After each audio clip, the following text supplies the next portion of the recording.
Okay, so before we started recording, I was like, wait, stop talking. I want to hit record because I want to ask you all about you and who you are and your upbringing and what brought you here and what was kind of the catalyst that got you into what you're doing, right? Like your journey into becoming who you are. Yeah. Thank you. Thank you so much for giving me the opportunity to share on your wonderful, beautiful podcast as well. Oh, thank you. We're really, really excited to talk. Yeah, Jeremiah, I feel like your content has quickly become some of my favorite on social media. I'll pass it back and forth with my friends with like the head explosion emoji because I think, the concepts that you cover in such a concise way are really complex concepts, right? And so to Vanessa's point, I would as well love to hear like, how did you come to the space where you're doing what you're doing, and like the insight and wisdom at such a young age kind of blows my mind. So will you tell us a little bit about your journey up to this point? Yeah, so I have been through a lot of traumatic experiences just as far as from ages 0 to 5. And I was born in Congo, and my mother is Rwandese. And so the year I was born, 94, very young. Oh, you're my brother's age. So the year I was born was the beginning and the start of a genocide in Rwanda that has been, had a bunch of films and documentaries made around it. But the reason that was significant for me as I got older and looking back in hindsight was that I was born in a time where there was a lot of death and violence and betrayal as well between two clans that are essentially brother clans, sister clans. And my mom was born in that environment. I mean, she was raising children in that environment, and I was in her womb at that time. So through that, I didn't know until in hindsight now that I had internalized a lot of all of the things that she was experiencing, her constant state of being in fight or flight on survival mode, worrying about what's going to happen or how she's going to get it, make it through the next day or see the sun. And so from 0 to 5, I don't remember anything. My life began at 7. And that's when we left Africa and then moved to Oregon. And then from there, that's where I kind of start remembering things or start to recollect things. But as I got older, we kept moving around. So from Oregon, we moved to Virginia. And then from Virginia, we moved to Atlanta, where I was really stationed for a long time, which was different for me because I was so used to like having like alarm clocks on friendships and at a young age, like knowing that, this isn't going to last. Like this person is going to be gone tomorrow because this is just how things work. At an early age, I started to develop these kind of ideas of relating to other human beings. And so it was really nice and refreshing when me and my family stayed in Atlanta, and they haven't moved since. And so from there was when I was really able to ground into what was happening to me, because I didn't realize that I had a lot of anxiety. I didn't know how to connect to people. I came into Atlanta not knowing what it means to be a Black man, being a Black teen. Because when I was in Virginia, when I was in Oregon, I was in predominantly white neighborhoods. So I didn't even know how to connect to my own Blackness, which is now I'm in this huge culture shock where I'm in the dirty South, in Atlanta.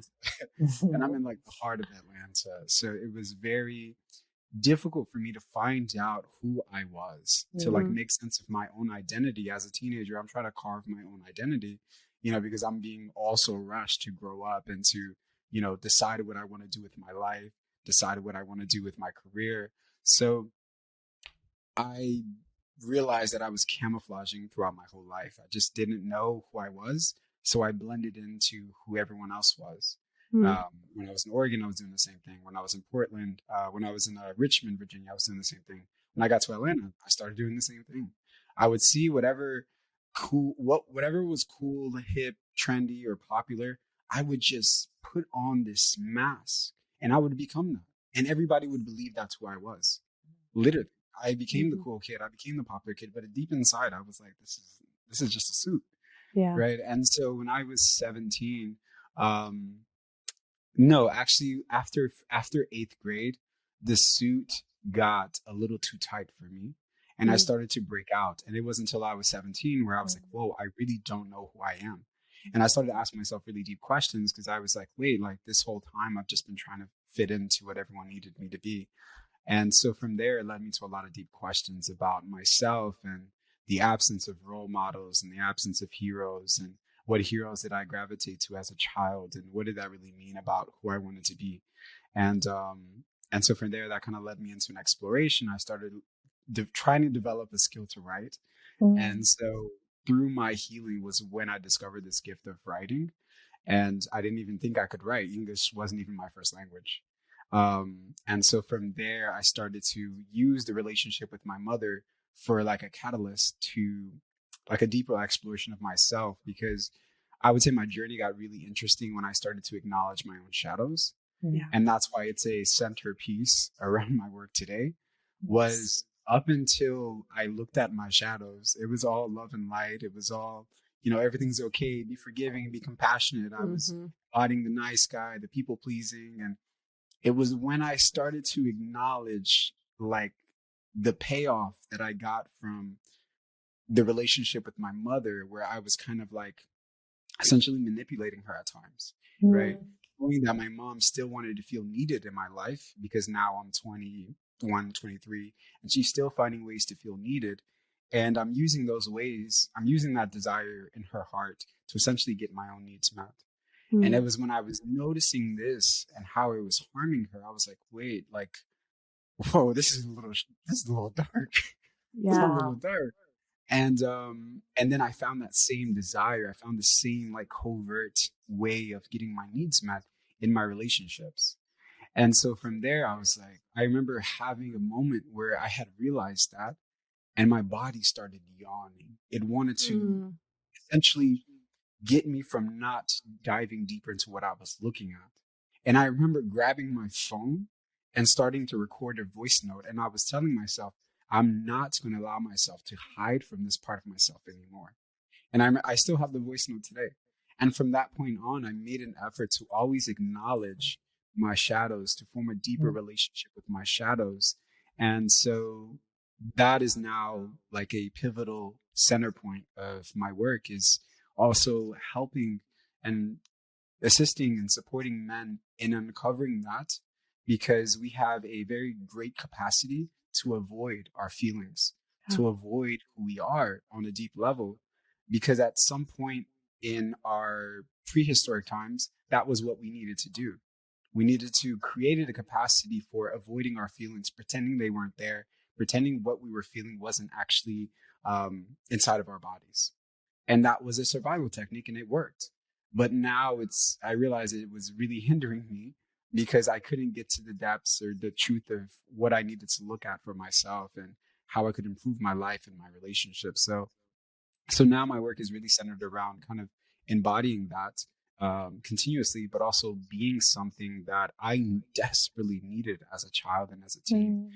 That is a model, a healthy masculine figure that could, support me and seeing these things earlier on. I went through a lot of pain to discover the things that I know now. And I know that process would have been a little smoother if I had somebody that could, point me to something, or just reassure me and remind me, or just be a reference for me.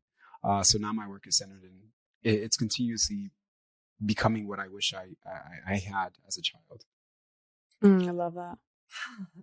I mean, I'm just like, First of all, the age that you were at, you were like, I was 17 and I started realizing I didn't know who I was. And I was like, what 17-year-old even thinks that way?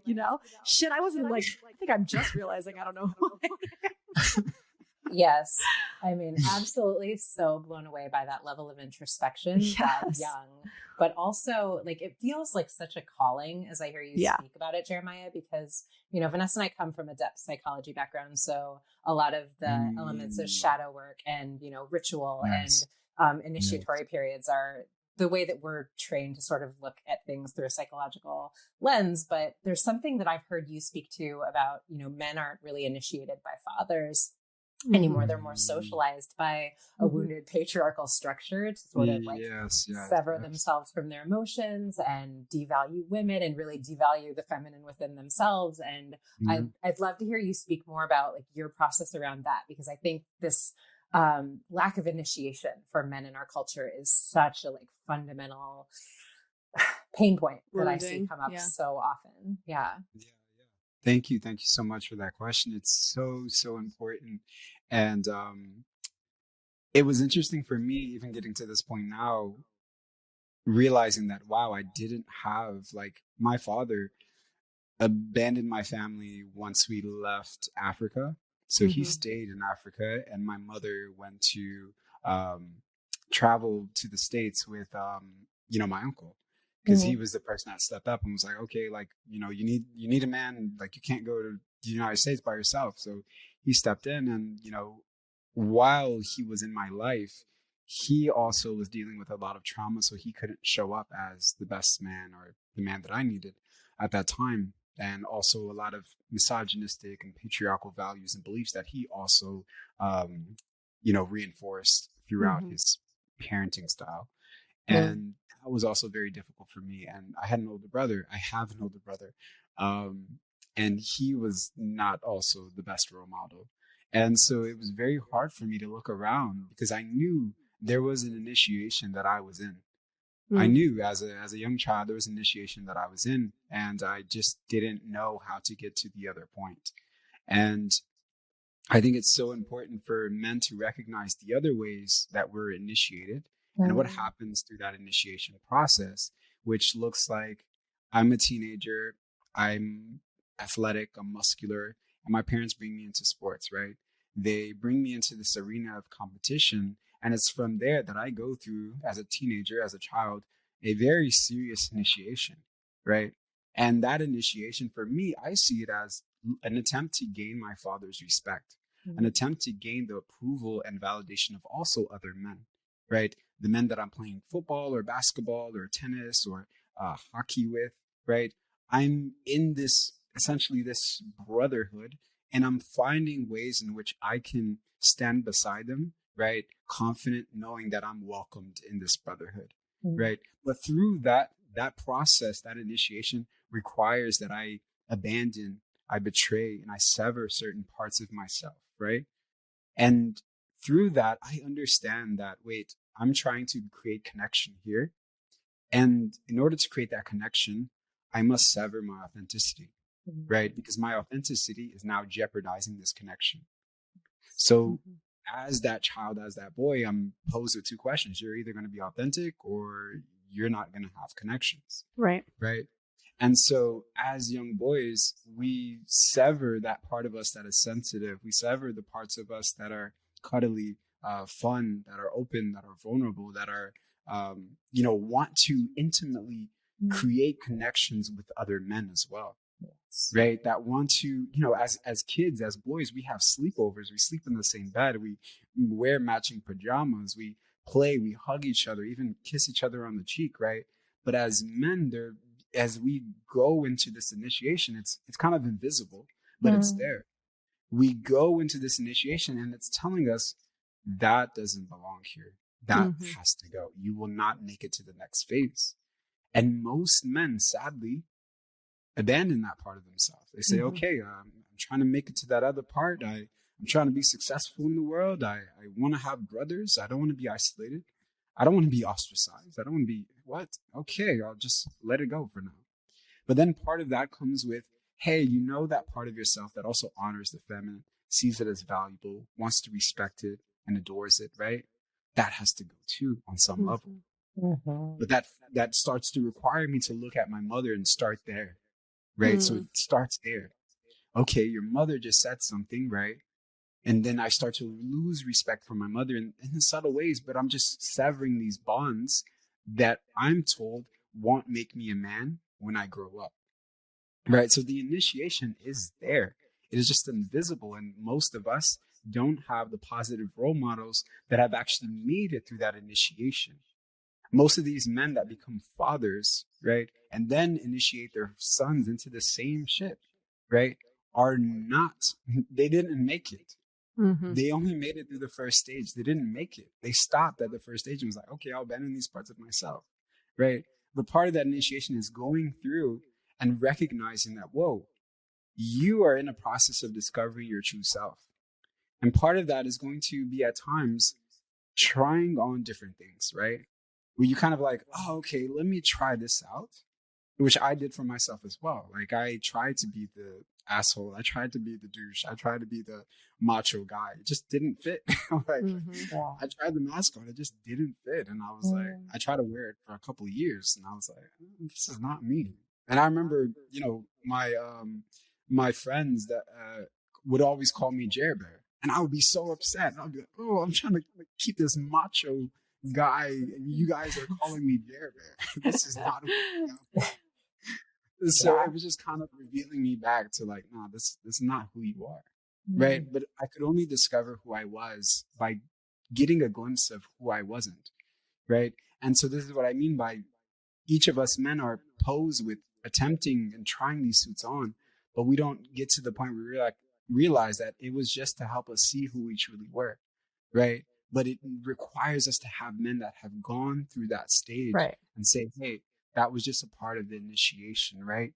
You can now reclaim your authenticity, right? And seeing who you were when you were wearing that suit or wearing that mask helps you assist and support men that still believe that that mask is who they are, right? So now I can see that, oh, when I used to be this, I can understand it. I can help and support other men from walking out of that forest, right? From taking that mask off because I've been there. Right? I thought for me, this is the way that I get love and respect.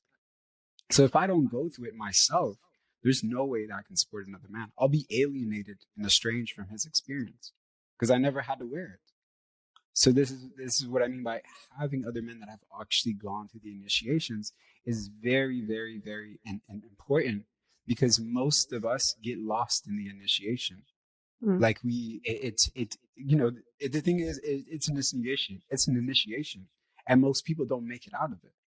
Like there are certain cultures and traditions in like Mexico and stuff where they give you peyote and these plant medicines, and you get it to a certain age, and they say go into the forest, right at night.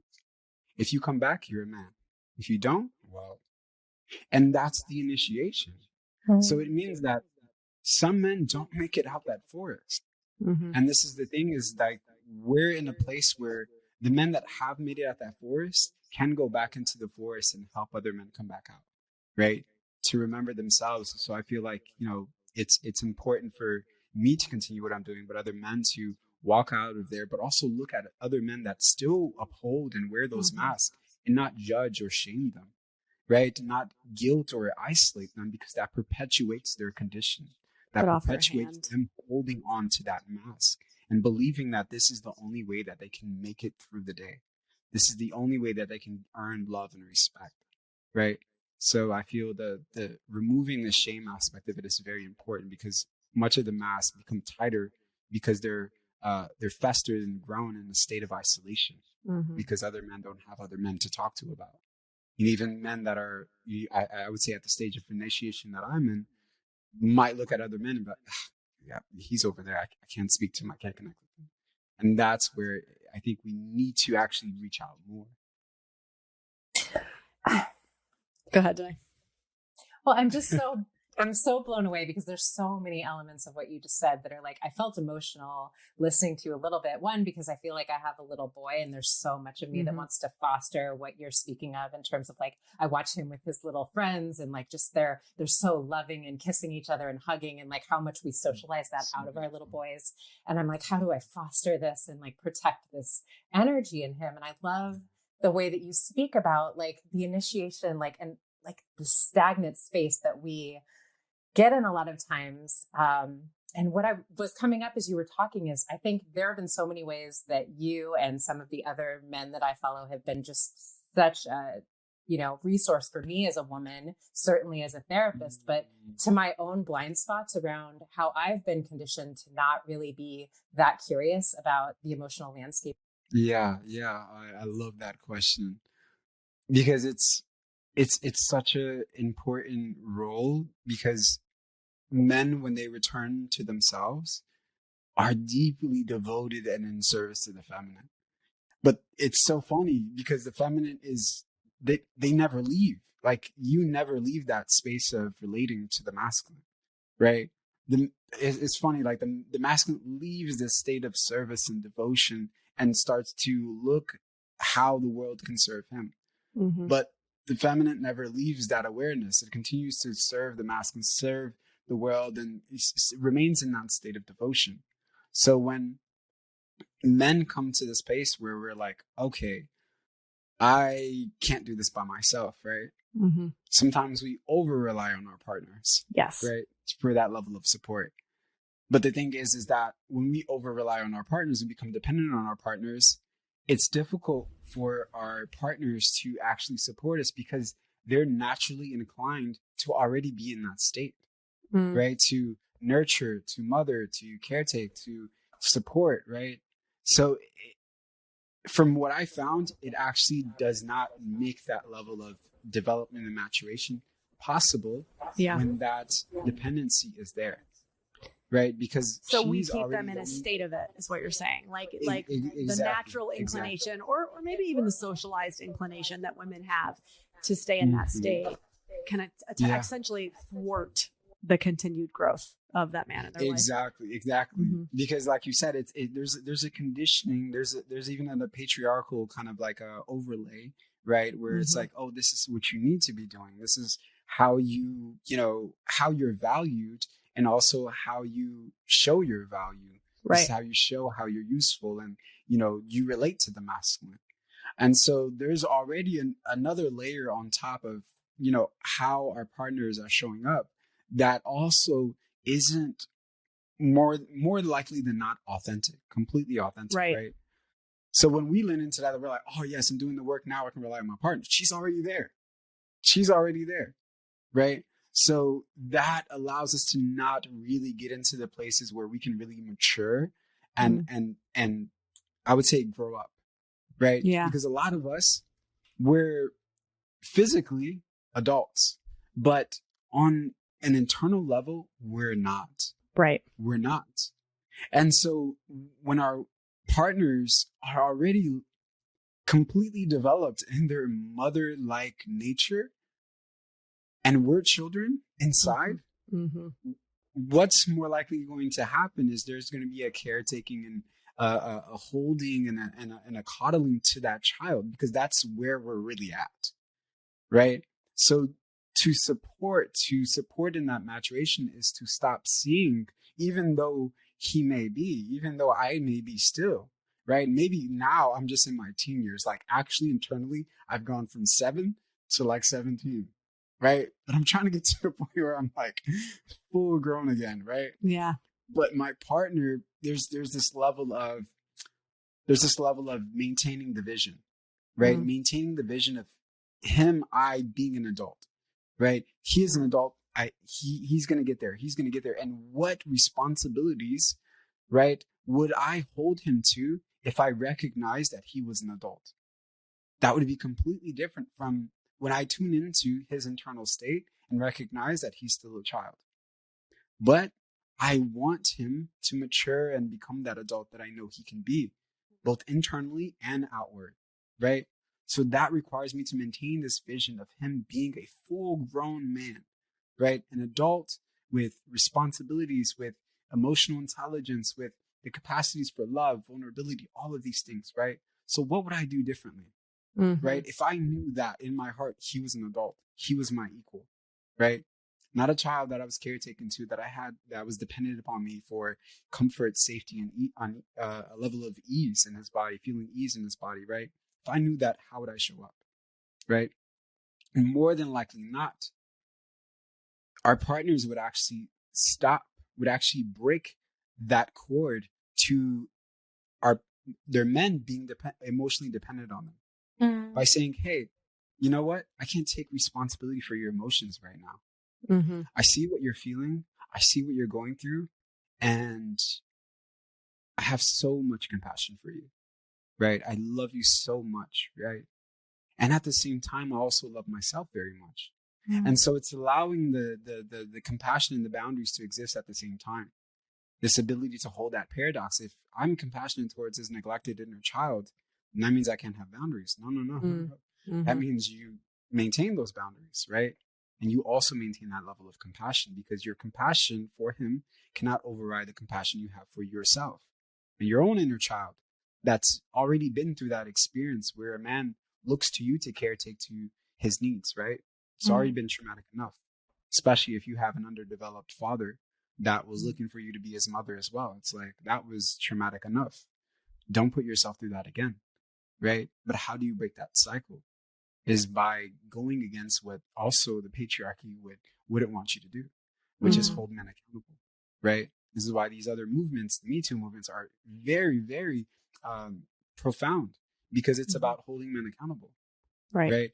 And patriarchy allows us to repeat these mantras of boys will be boys, but boys will be boys, right? Become men that are emotionally stunted and underdeveloped, right? They don't know. Right? They're still boys. Literally, they're still boys, right? Because what we're doing is saying that, oh, you can't hold him accountable, right? You can't hold that man responsible for his actions. What? He's a boy. And well, it's funny because I've actually said to a couple times when I've gotten in conversations with women, and listen, women right now, they have every right to be angry, and it's a little bit of what you're saying. It's like I can hold with compassion that rage, right? And I can see and I can experience personally, I can tap into where that comes from, and it's alive and it's valid, right? And also when we do this finger pointing of like pointing to men and essentially saying like it's all their fault, like men need to step up, I'm not saying that that's not necessarily true in some capacity, but also a lot of times with women, I'll say, who is raising these men though? Like men are not creating this in a vacuum. We are part of this as well.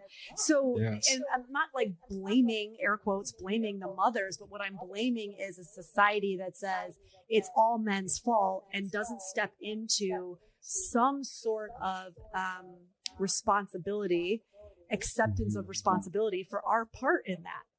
And I just think that what you're speaking to is so beautiful, because it's like you can hold compassion and also still hold yourself accountable and hold that other person accountable as well. And until we're able to do both, I don't know how we move forward. Yes, exactly. It's beautiful because it allows me to actually see how I can show up and support in the moment.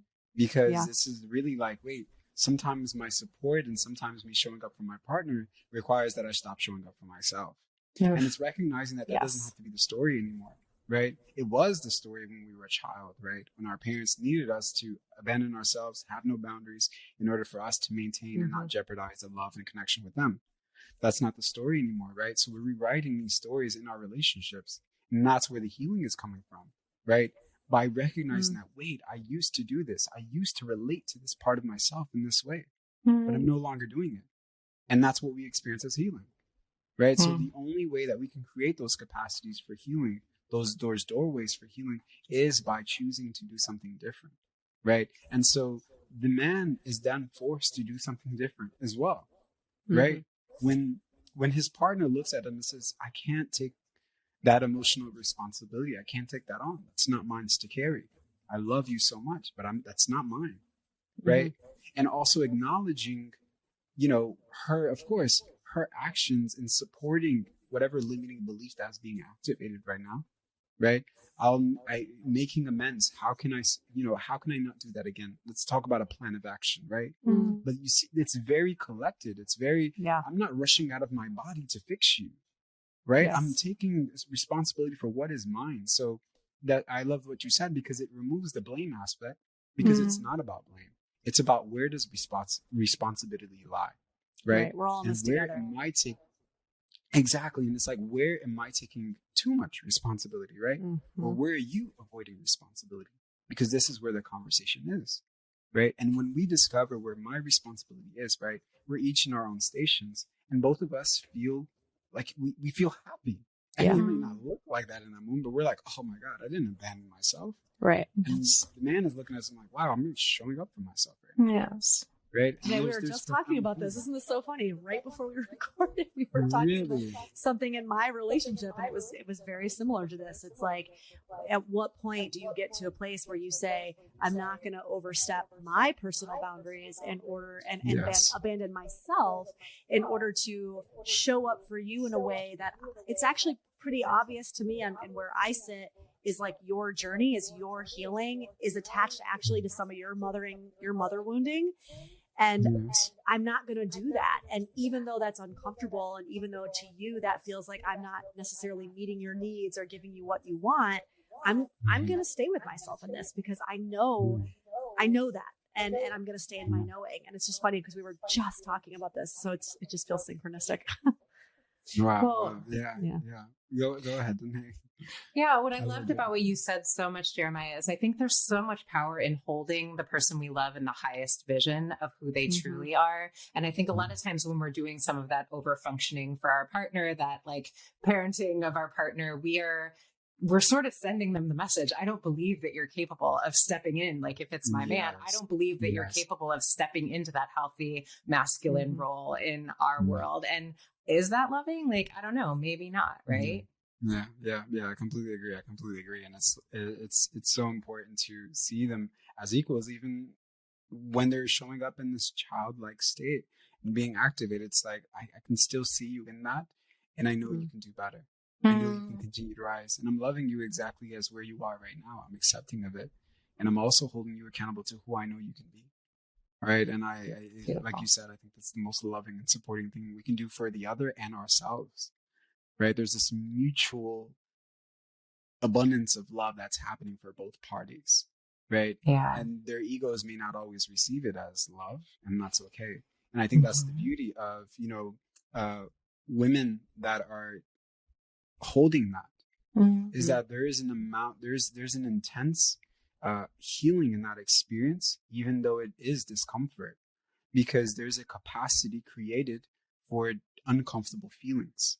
Right. When I'm not rushing to fix, I expand my capacities to be in uncomfortable emotions, to sit with difficult experiences and just allow my partner to experience discomfort. And knowing that though he's experiencing discomfort, I don't have to rush and ease that discomfort. Discomfort is natural. He's approaching a new layer of himself. It makes sense. Right. So there's this ability to separate my feelings from his feelings. Again, so this is why I feel it's so important in our relationships. Why that is where the healing is because as children, we were not able to do that. If my mother was upset, I was upset. If my mother had a bad day, I had a bad day. Right. Because my needs were meshed with hers. Right. And I'm pretty sure girls feel the same way about their fathers. If their father or their mothers. Or their mothers, right? If they came home, they were stressed out, they didn't have a good day. For some reason, we would internalize that, right? And we would experience discomfort. So now we're learning how to stand in our separate, unique emotional experience. Right? Here's what I will say, because I sorry to interrupt you. I feel like I can already hear in my mind the people who are hearing this or wanting to like ask questions or comment on this, the listeners, and especially a lot of the clients that I work with. It's like, well, that's all well and good. But when we're in the day to day, when we're in like the picking my kid up from school, making sure the household's running, right? All these like real life things.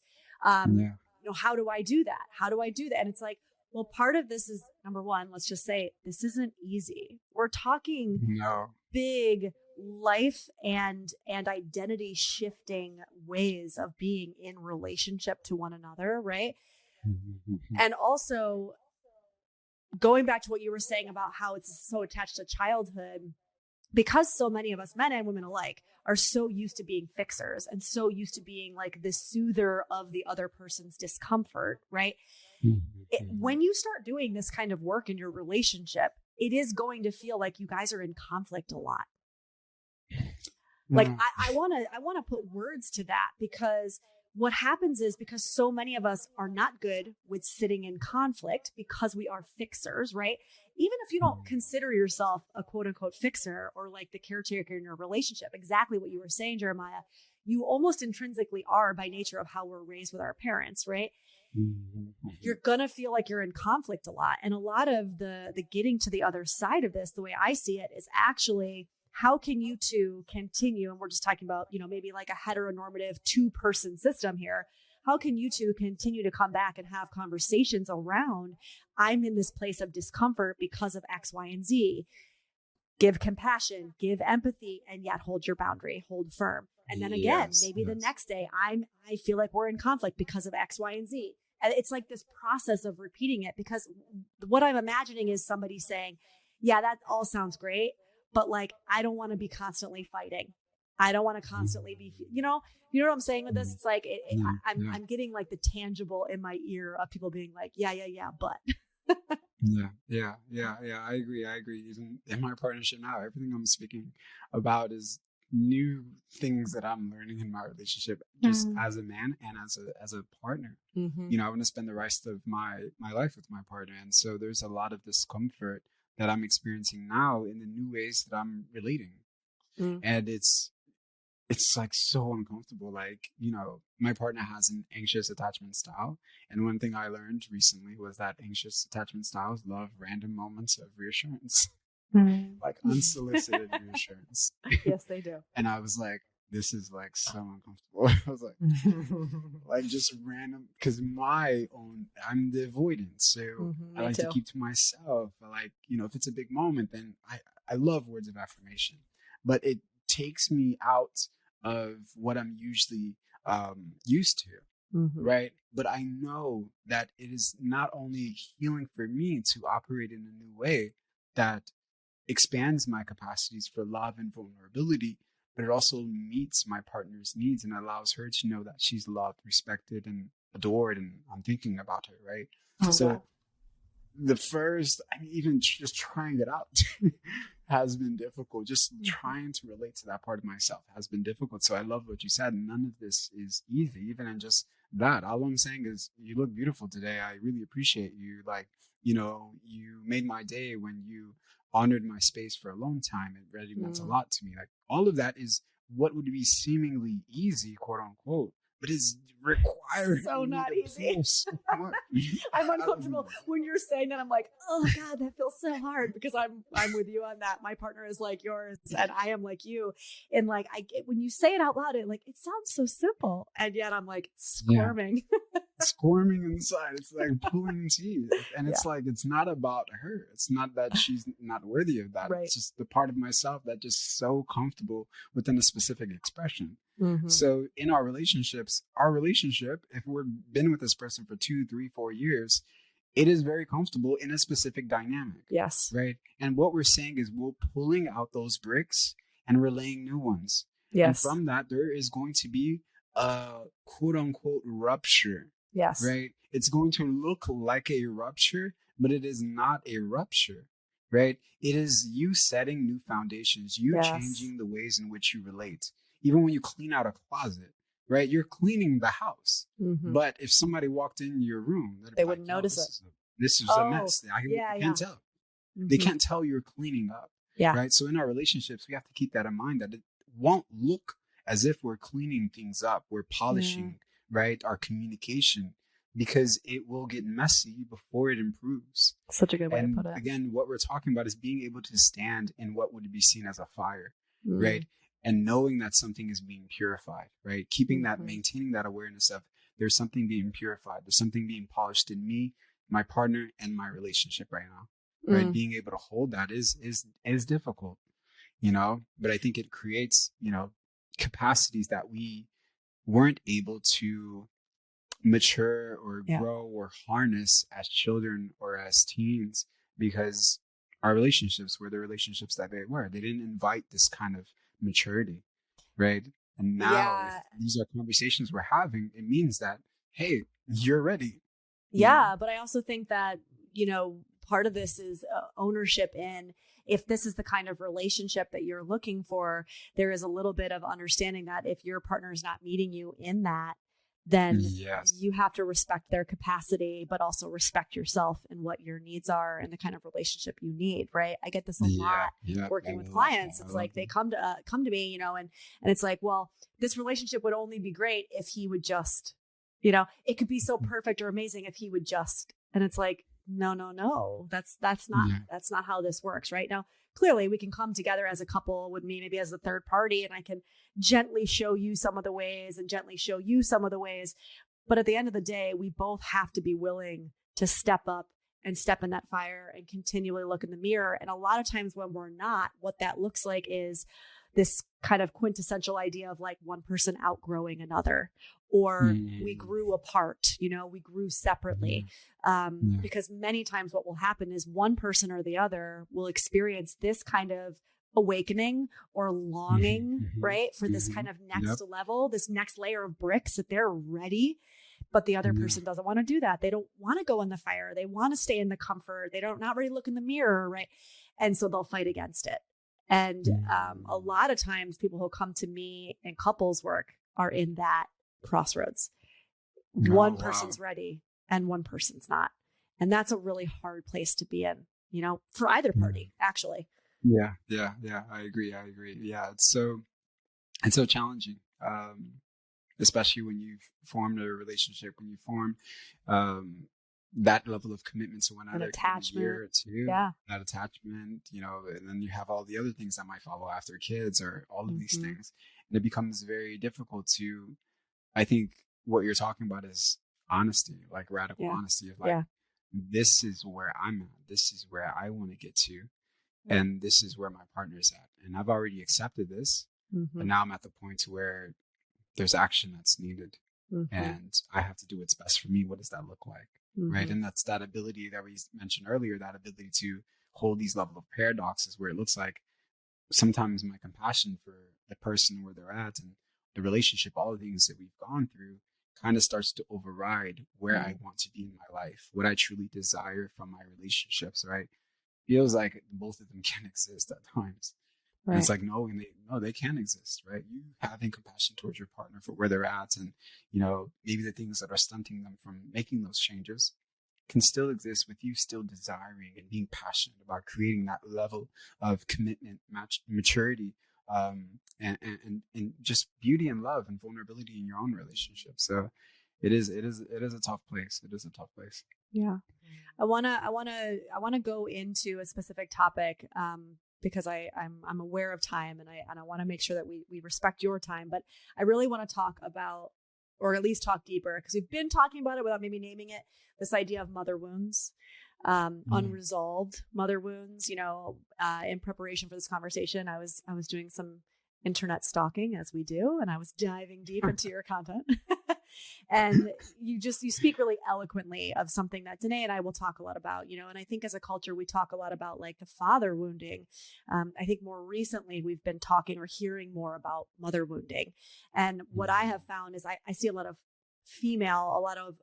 women talking about the mother wound, but I really appreciate as a man, you coming in and speaking about it. And probably that's why I found it so profound, but I would love for you to talk a little bit about maybe a few, or what you feel like some of the biggest mother wounds are. What do you see them affecting in men or in relationships, right? Like, give us an understanding of that. Yeah. And just kind of to build as you answer that question, because I have you, I'm so curious to ask you about something that I'm trying to understand and formulate in couples. I've heard you speak about this idea, and it's about sex, and yes, like the mother wound in it. But what I find ends up happening is this mothering and parentified dynamic in the couples that I see so often is like killing the erotic charge, the erotic unknown. And you speak about men not using sex as a way to experience closeness, but more as a way of conquering low self-esteem. And I think that is connected from my experience to the mother wound. So I would love if you would also, as you're answering Vanessa's question, talk about it in the context of what it is doing to our sex lives as well, if you would. So he's like, personally, I would like to know the answer to this question. I'm like, well, no, not actually, but still, I would love for the couples that I work with, because I think it's like, this is the most common conversation that I have is so like common. The man in the relationship and heteronormative dynamics always wants sex. The woman is always resistant to giving it. And it's a lot of, from my perspective, some of this has to do with what that's about. So I'd love to hear your thoughts. Yeah, if there's any men listening right now, any masculine dominant, like turn up your volume. It's so important to understand how our mother wounds are impacting our relationship. Because I feel for myself, the mother wound cuts deeper than any wound. And because my relationship with my mother is the only relationship that does not begin with separation. My mother and I once shared a body, once shared an identity, once shared food, once shared emotions, once shared feelings. We were one being, right? No other relationship, unless I'm a twin, operates like that, right? My father, I met my father, right? We were separated and then I met him. My siblings, I met my siblings. We were separated and then I met them. My life partner, we were separated and then I met them. My mother is the only one where I didn't have that dynamic. So the pain that is stored in that relationship will always bleed into every area of my life, every aspect of my identity, every aspect of my being. So when I look at my mother wound, I can see it everywhere. But where it will most, take precedence and form is going to be in my intimate relationships, because that is where I'm most vulnerable. And so for men, it's important to recognize our enmeshment with our mothers. It may not always look like I loved my mother, I adored her, I was like, she was my inspiration. No, it could also look like you still resenting your mother today, you still being hateful towards your mother today. That attachment, that enmeshment still exists in the form of resent, right? It doesn't have to always be idolizing her, glorifying her, right? So it's understanding that a lot of these men still hold that charge, right? And neutralizing that charge is for me, it's about men looking at their symptoms. So looking at my symptoms is understanding that commitment issues is a symptom, right? It's a symptom of a deeper mother wound, right? For example, like a headache tells me, wait, something's going on in my body. But what I do to find out is by taking notice of my symptoms. So if I have commitment issues, there's a symptom, right? If I have inability to identify and label my emotions, that's a symptom, right? If I have crippling low self-esteem, that's a symptom, right? If I'm unable to hold and speak, right, when I need to maintain or enforce a boundary, that's a symptom. If I'm always people-pleasing and self-sacrificing and overtaking responsibility in my relationships, that is a symptom, right? So all of these tell me that, wait, from how I related to my mother, there were some things that I learned about myself and how I started to relate to myself. And so it requires us to explore, like, how did our mothers show up? Like, just being honest about how we viewed our mothers and also how they showed up in our relationship with them, right? Was she controlling? Was she emotionally unavailable? But I think the difficulty in this for men, because for some reason, when we're looking to develop ourselves, we look everywhere but our relationship with our mothers. I don't know what it is. It's like it's kind of taboo.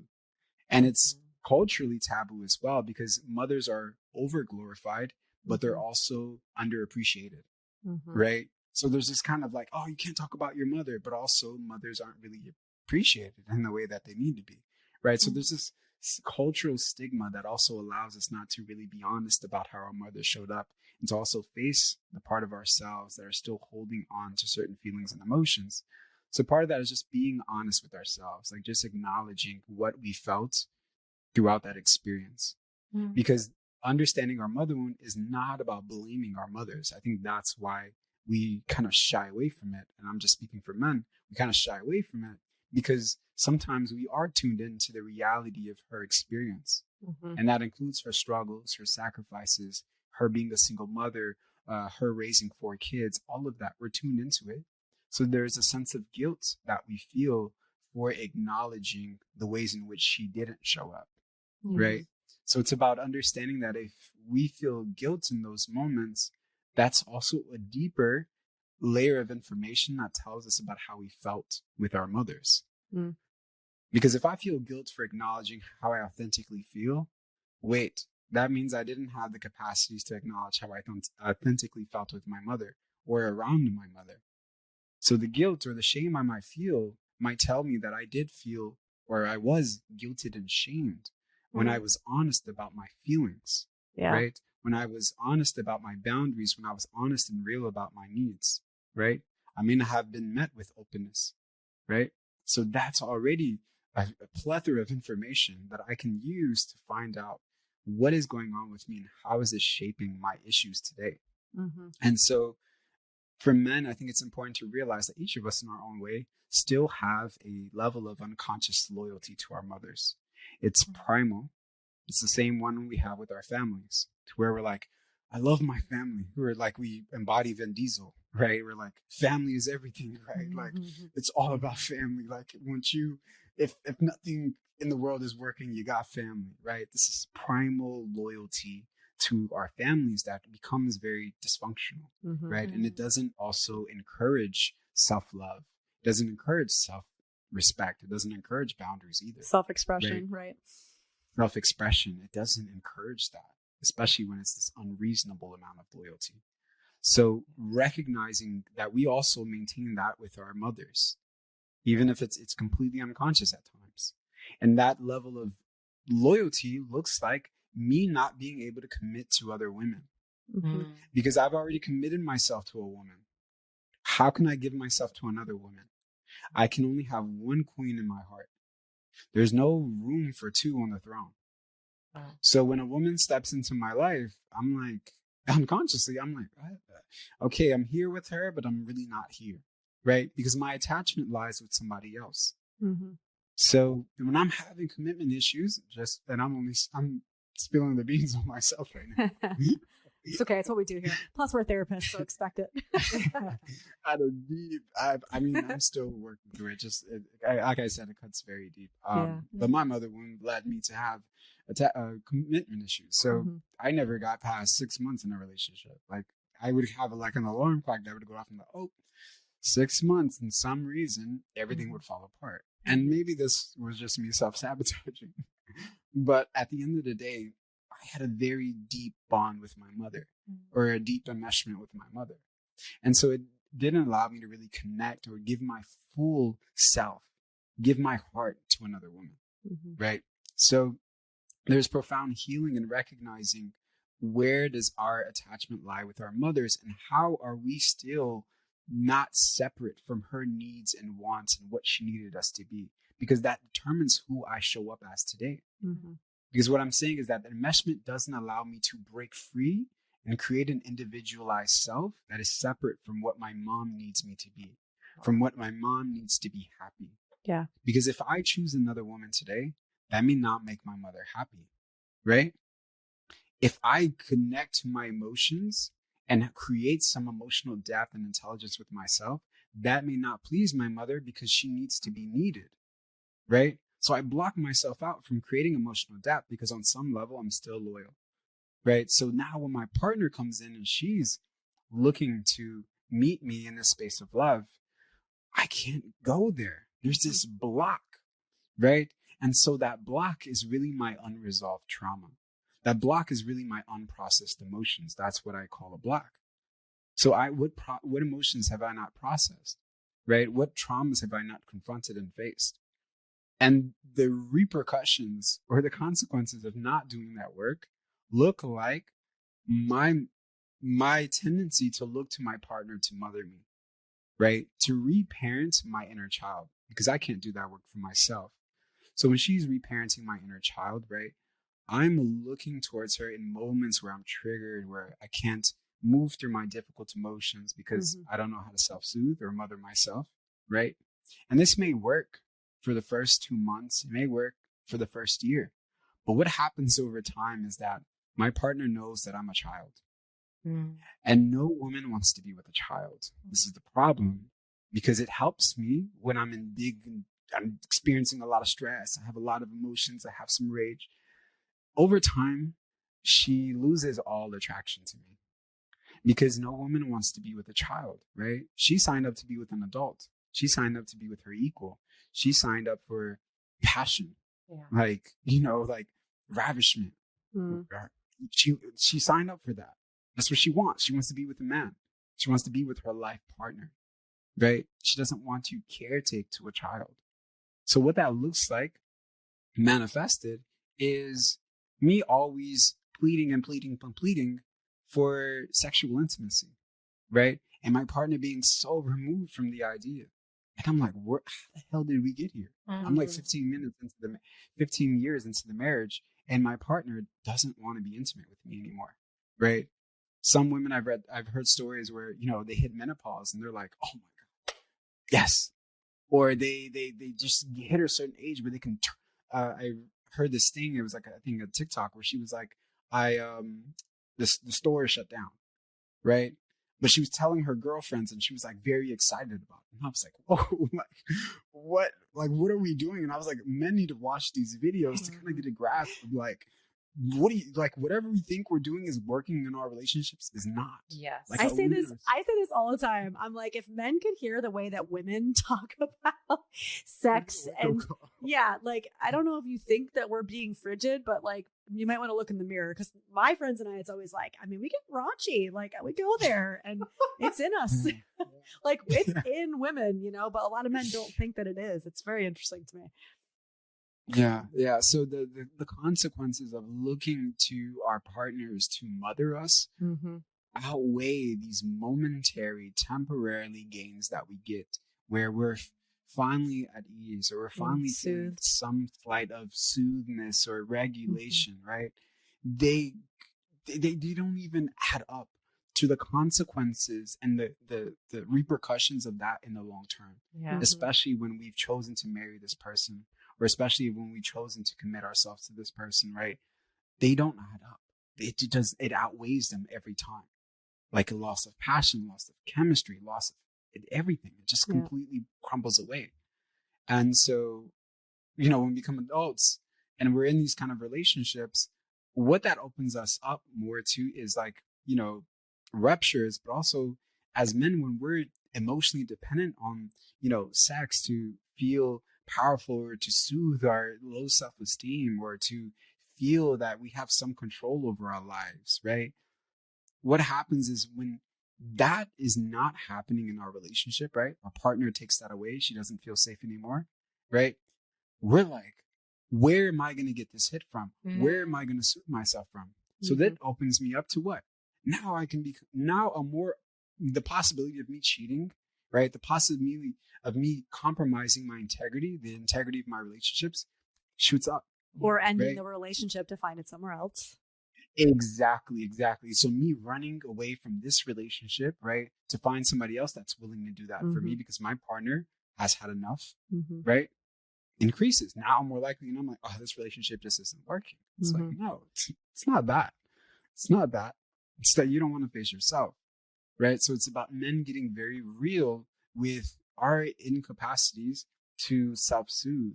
And part of that, this is why I love this conversation, because it doesn't place us in a position to blame our women because they're not at fault here.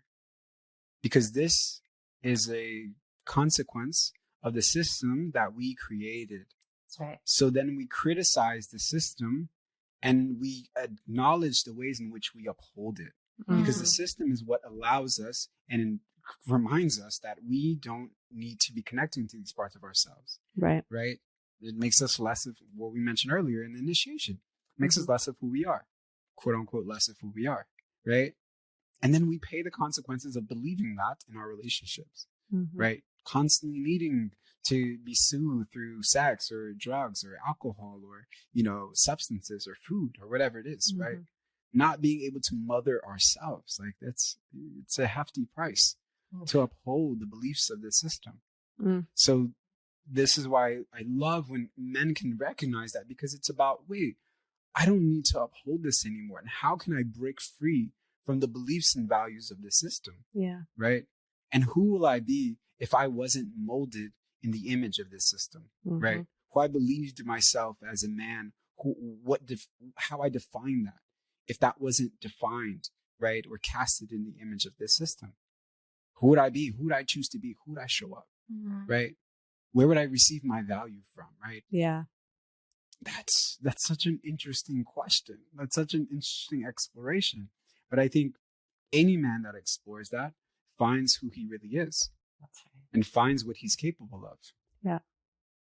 Oh, Jeremiah, talk for days. You've got to come back, because I literally I didn't even get started on the questions that I have for you, and you are so brilliant. And you have to come back. Like you have to. Thank you so much. I would love to come back. Oh my gosh. I'm gonna drag you. You have to. Okay. Well, we have a lightning round of questions that we asked all of our guests, and then we want to be mindful of your time. So we're gonna jump in. But who have been your greatest teachers, mentors, people who have influenced your journey up to this point? Alive or otherwise? People you know, or just read about, or you said alive or otherwise? Or otherwise. Okay, alive, dead. I was gonna say most of them have transitioned on. Yeah. So I have a deep connection to Sufism. So one of my heroes are Hazrat Inyat Khan, which is a spiritual Sufi teacher. Rumi, I love poetry. I write a lot of poetry myself. And his teacher and beloved, Shams of Tabriz, which for me embodies masculinity in its highest expression, sacred masculinity in its highest expression. And those three are been really pivotal in my path. And I would say in my life, Lorin Kren, I don't know if anyone on listening follows his work, but I did some mentorship with him at a phase in my journey, which was really, really helpful and actually catapulted me a lot in a lot of work that, as I mentioned earlier, there was so much I couldn't see, and he had been on the other side of something I couldn't see for myself. And it was really, really transformative to work with him in that space. So he's a guy that I really respect and admire in a lot of ways. Beautiful. So yeah, those four right now is who immediately comes to mind. Beautiful. Yeah. So Jeremiah, what are you doing, or what do you find yourself doing when you're in a state of flow? So what is that thing that you could just kind of blink your eyes and an entire day goes by? Ooh, I would say drawing and painting. So when my connection or to myself is in that flow state, and I'm not trying to get anything done, or I'm not trying to meet any goal, or I'm not pursuing anything, my flow state immediately takes me to drawing something or painting in some shape or form, or just writing poetry, but definitely painting and drawing. I love that. Beautiful. And what breaks your heart, Jeremiah? What breaks my heart? Oh my God. The sadness of children. Children being mistreated. That really, really breaks my heart. Children not having the capacities or, the invitation to be completely authentic in themselves really, really, really breaks my heart. Yeah, same. Okay, and then the last one is a doozy. What is your favorite food? My favorite food is pizza. Love it. All right. It was like the first American. You are in food Jersey that I right had. now, so. It was like the first American food that I had, and I was like, looked at my mom like, "What is this? Like, this is brilliant." And I was coming from Africa, and I just remember like having pizza, and I've been in love with pizza ever since. It's my favorite. It's a good answer. Love it. This New Yorker says it's a good answer. Well, Jeremiah, this is the episode that I'm like, we're definitely going to have to do a part 2, because you are just such an unbelievable treasure. I can't tell you how many men that I work with I have shared your content with, and you are just such an incredible resource and a gift. So thank you for the way that you're showing up in the world. Truly, it's an honor to meet you, and thank you for just sharing all of your wisdom with us. You must come back and continue the conversation. And will you tell us a little bit, like, where do our listeners find you? You have a masterclass coming up, so tell us about that. Yeah, so all of my socials are under Byermeas. That's BYERMEAS. That's Instagram, that's TikTok, that's Twitter. And in the next couple of weeks, I have a masterclass. It's going to be 2 hours and 30 minutes long. And I'm gathering men that are interested in exploring their mother wounds. The title of the masterclass is Life Beyond the Mother Wound. So it's giving men the practical tools to look at their mother wound, but also go beyond it, discover themselves beyond that level of enmeshment that we talked about today, and what their relationships look like, or who they could be when they're not entangled or enmeshed with their relationship with their mother and the pain that's stored in that experience and that relationship. So that's coming in the next couple of weeks. But right now, everyone can join the wait list and be the first to know when the registration opens and receive an early bird discount for the masterclass. So, yes. Love it. And so the link's in your bio, yeah? Yes. And so the link's in my bio throughout each of my platforms. Beautiful. Awesome. Well, I might be sending some people your way to sign up for that. And it's great because we already have like 200 plus men signed up, which like awesome. I'm so happy to be like, oh my God. I mean, it was kind of just like that alone, you know, hearing that there are 200 men signed up to do this type of work, that just made my heart explode hearing that. Thank you for that. Yeah, wow. Yeah. It's amazing. Yeah, of course. Yeah. Of course. Well, we will so have you back. And until then, take care of yourself. Yes. No, thank you guys. Wish you a beautiful day.